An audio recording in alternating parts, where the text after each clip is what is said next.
Hi all, ಈ ವಿಡಿಯೋದಲ್ಲಿ ಒಮ್ಮಿಸ್ ಕ್ಯಾಪ್ಸೂಲ್ಸ್ನ ಬಗ್ಗೆ ಇನ್ಫಾರ್ಮೇಷನ್ ಕೊಡ್ತಾ ಇದ್ದೀನಿ.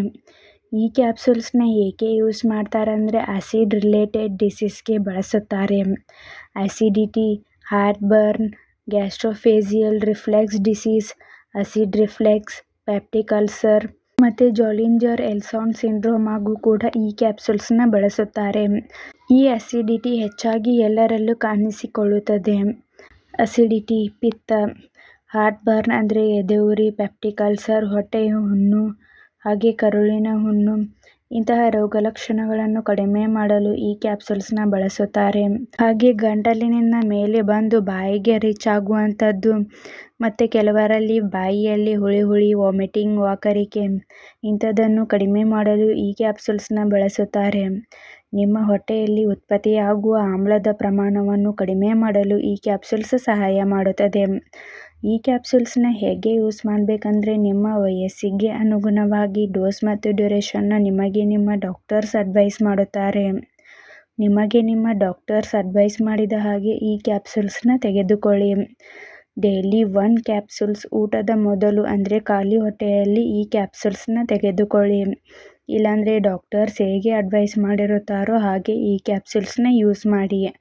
ಈ ಕ್ಯಾಪ್ಸೂಲ್ಸ್ ಹೇಗೆ ವರ್ಕ್ ಮಾಡುತ್ತೆ ಅಂದರೆ ಇದರಲ್ಲಿ ಒಮಿಪ್ರೊಜೋಲ್ ಎಂಬ ಪ್ರೋಟಾನ್ ಪಂಪ್ ಇನ್ಹಿಬಿಟರ್ ಎಂಬ ಮೆಡಿಸಿನ್ ಇದೆ. ಇದು ನಿಮ್ಮ ಹೊಟ್ಟೆಯಲ್ಲಿ ಅತಿಯಾಗಿ ಪ್ರೊಡ್ಯೂಸ್ ಆಗುವಂಥ ಆಸಿಡ್ನ ಪ್ರಮಾಣವನ್ನು ಕಡಿಮೆ ಮಾಡುತ್ತದೆ. ಹಾಗೆ acidity, peptic ulcer, heartburn ಕೂಡ ರೆಡ್ಯೂಸ್ ಮಾಡಲು ಈ ಕ್ಯಾಪ್ಸೂಲ್ ಸಹಾಯ ಮಾಡುತ್ತದೆ. ಈ ಕ್ಯಾಪ್ಸೂಲ್ಸ್ನ side effects nausea, vomiting, abdominal pain, headache, diarrhoea ಹೀಗೆ ಮೈನರ್ ಸೈಡ್ ಎಫೆಕ್ಟ್ಸ್ ಆಗುತ್ತದೆ. ನಿಮ್ಮ ಬಾಡಿಗೆ ಈ ಕ್ಯಾಪ್ಸೂಲ್ಸ್ ಅಡ್ಜಸ್ಟ್ ಆದ ಮೇಲೆ ಈ ಸೈಡ್ ಎಫೆಕ್ಟ್ಸ್ ಎಲ್ಲ ಡಿಸಪಿಯರ್ ಆಗುತ್ತದೆ. ಒಂದು ವೇಳೆ ಹೀಗೆ ಲಾಂಗ್ ಟರ್ಮ್ ಆಗಿ ಕಾಣಿಸ್ಕೊಳ್ತಾ ಇದ್ದರೆ ಕೂಡಲೇ ಡಾಕ್ಟರ್ಸ್ನ ಕನ್ಸಲ್ಟ್ ಮಾಡಿ. ಈ ಕ್ಯಾಪ್ಸೂಲ್ಸ್ನ ಸೇಫ್ಟಿ ಅಡ್ವೈಸ್: ಇದರಲ್ಲಿರುವಂಥ ಮೆಡಿಸಿನ್ಸ್ನಿಂದ ನಿಮಗೆ ಅಲರ್ಜಿ ರಿಯಾಕ್ಷನ್ಸ್ ಆಗ್ತಾ ಇದ್ದರೆ ಈ ಕ್ಯಾಪ್ಸೂಲ್ಸ್ನ ತೆಗೆದುಕೊಳ್ಳಬಾರದು.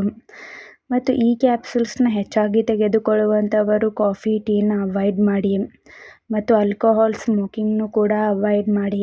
ಮತ್ತು ಹೆಚ್ಚಾಗಿ ಈ ಕ್ಯಾಪ್ಸೂಲ್ಸ್ನ ತೆಗೆದುಕೊಳ್ಳುವಂಥವರು soft drinks, citrus juice, fried ಫುಡ್ನು ಕೂಡ ಅವಾಯ್ಡ್ ಮಾಡಿ. ಮತ್ತು ಈ ಕ್ಯಾಪ್ಸೂಲ್ಸ್ನ ಚಿಕ್ಕ ಮಕ್ಕಳಿಗೆ ಯೂಸ್ ಮಾಡುವ ಮೊದಲು ಡಾಕ್ಟರ್ಸ್ನ ಕನ್ಸಲ್ಟ್ ಮಾಡಿ ಯೂಸ್ ಮಾಡಿ. ಮತ್ತು ಈ ಕ್ಯಾಪ್ಸೂಲ್ಸ್ನ ಲಾಂಗ್ ಟರ್ಮ್ ಆಗಿ ಯೂಸ್ ಮಾಡಬಾರದು. ಅಂದರೆ ಮೋರ್ ದ್ಯಾನ್ 14 ಡೇಸ್ ಈ ಕ್ಯಾಪ್ಸೂಲ್ಸ್ನ ಬಳಸಬಾರದು. ಮತ್ತು ಈ ಕ್ಯಾಪ್ಸೂಲ್ಸ್ನ ಲಾಂಗ್ ಟರ್ಮ್ ಆಗಿ ಯೂಸ್ ಮಾಡುವುದರಿಂದ ಸೈಡ್ ಎಫೆಕ್ಟ್ಸ್ ಆಗುತ್ತದೆ. ವೀಕ್ ಬೋನ್, ಮಿನರಲ್ಸ್ ಮತ್ತು ಮ್ಯಾಗ್ನೀಷಿಯಂ ಡೆಫಿಷಿಯನ್ಸಿ ಇಂತಹ ಸೈಡ್ ಎಫೆಕ್ಟ್ಸ್ ಕಾಣಿಸಿಕೊಳ್ಳುತ್ತದೆ. ಆದ್ದರಿಂದ ಈ ಕ್ಯಾಪ್ಸೂಲ್ಸ್ನ ಡಾಕ್ಟರ್ಸ್ ಅಡ್ವೈಸ್ ಮಾಡದೇನೆ ನೀವೇ ಸೆಲ್ಫ್ ಮೆಡಿಕೇಷನ್ ಆಗಿ ಹಾಗೂ ಲಾಂಗ್ ಟರ್ಮ್ ಆಗಿ ಬಳಸಬಾರದು. ಮತ್ತು ಈ ಕ್ಯಾಪ್ಸೂಲ್ಸ್ನ ತೆಗೆದುಕೊಳ್ಳುವಂಥವರು ಡಾಕ್ಟರ್ಸ್ ಹೇಳದೇನೆ ನೀವೇ ಸೆಲ್ಫ್ ಮೆಡಿಕೇಷನ್ ಆಗಿ ತೆಗೆದುಕೊಳ್ಳುವುದನ್ನು ನಿಲ್ಲಿಸಬಾರದು.